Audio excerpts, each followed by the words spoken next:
And welcome to Rethink Priorities Live, where we help you rethink prioritizing your growth, your wellness, and your passions.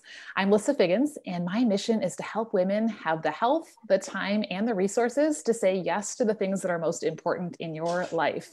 And my intention each and every week, if you've been around here, is to introduce you to amazing women who can help you with those priorities as well. So today, I want to introduce you to Julie Van Orden. Julie comes to us with over 30 years of experience in health and wellness. So I think she started at a very young age to look as amazing as she does, but she is a certified wellness practitioner and also works with workplaces in their wellness as a specialist there. But what I really love about Julie, and I'm excited to share with you, is her perspective on our role and how that works together with God's role in 8 areas of wellness. So Julie, thanks so much for being on today. Tell us a little bit about how your perspective is different from maybe what we hear out there in the world these days. Okay. So wellness, a lot of times when folks think of wellness, they think of fitness or nutrition. And if they go a little further, they're thinking mind, body, and spirit. But my undergraduate is in wellness, and it's it's always been for me about the different models, and they're multi-dimensional models, and there's many out there, but I had some favorite industry models that I have always used. And the one that I've always been the go-to for me, and it helps us, I'm going to tell you why it helps to have a broader perspective of wellness in a minute, but it's the SAMHSA model. And I turned that into the Well with God model because I did some rearranging. But what it does is it includes, now it's more than mind, body, spirit. And that's because it allows you to understand that there is financial wellness. So that's one of the dimensions. Physical wellness is one of them, but that includes your nutrition. So you don't have a separate dimension that's nutrition. So it's physical wellness, financial wellness, mental/emotional wellness, environmental, occupational, intellectual, and social wellness. And then you add all of that on top of spiritual well-being. All of the credible models have spiritual well-being. It's just that different people talk about it differently. So in my secular work, I talk about it as your mindfulness because I can't proselytize everywhere I go. But as a Christian woman, I know that that's God. Yes. And I love that it's, God has created us with so many different facets to who we are. And so I love the fact that you're addressing all of these different areas and, and making them all relate to wellness, because I think you're right. Usually we hit on just, it's what I'm eating, it's how I'm exercising, and, there's wellness. So what are the messages that you think are out there, right now that you're coming at it in a little bit different perspective, and how you're helping people to rethink that? Thanks. I think that's everything about what I teach, is that it is about a different perspective, because we respond to the messages that fitness or physical wellness means that I have to join a gym, or I have to maybe, run a 5K, or I have to do a certain diet. And so there's a straight line between diet and wellness or fitness, but it's really not. That's not where our motivation comes from. And I think I know God plants our motivation in us, and everybody's journey to wellness is 100% their own journey. Certain people may have the same way that they get to it, but they have a different motivation. And what I mean by that is, if you don't add all of those dimensions, you're left with diet and exercise to get your fitness. But then I know this woman, and it's actually, I write about her in my book. It was just one of my favorite stories.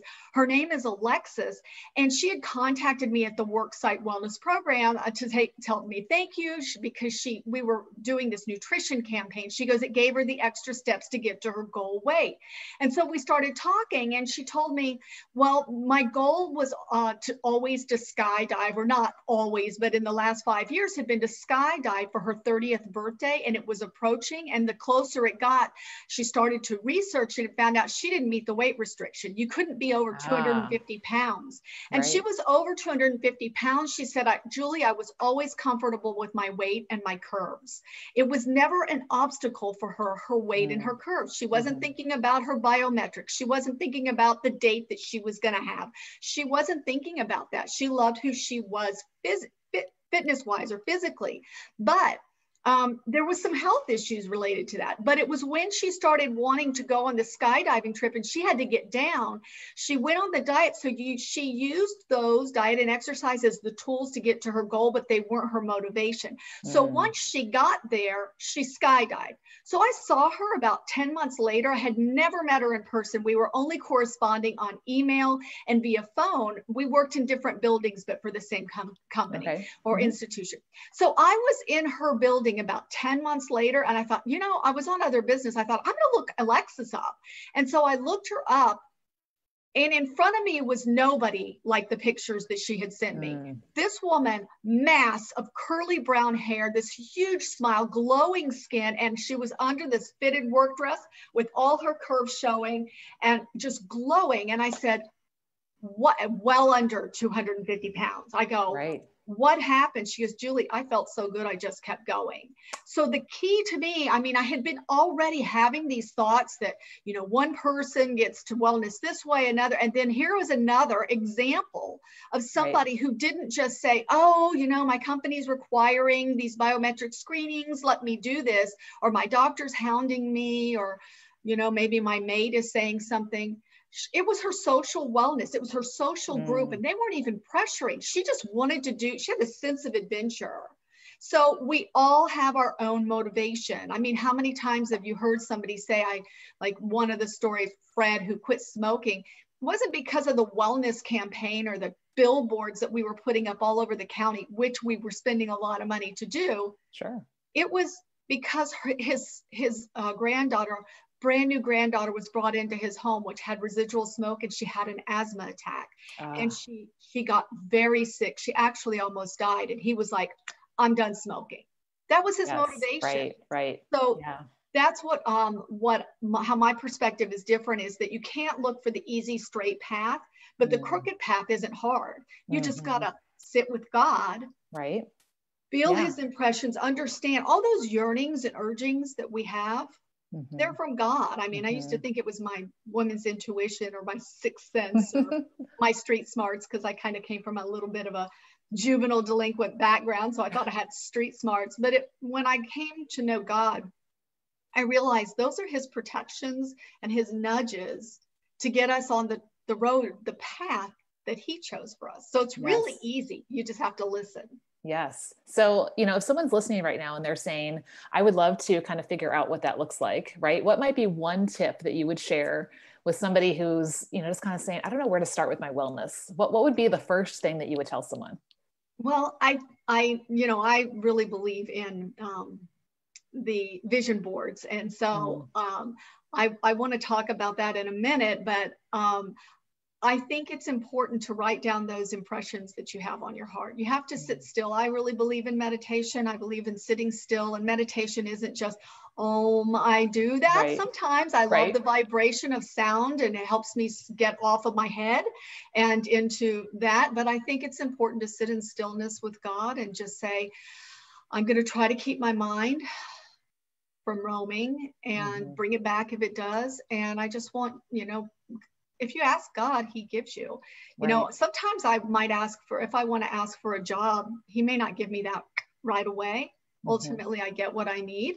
But if I ask when I'm in need of, help me calm down in this moment, or I'm like, okay, I'm feeling angry and this isn't okay, or I'm feeling emotional.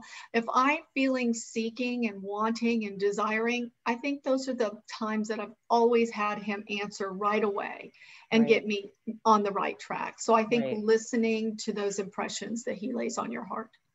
I love that, and I'm a firm believer when we better take care of ourselves in every area of our life, we can better live out the things he's called us to do. And you're calling us back to just being quiet and hearing what we've been called to do, right? What are those impressions and those things that are on our heart? Well, Julie, we could talk all day long. I know you've written a whole book on this subject.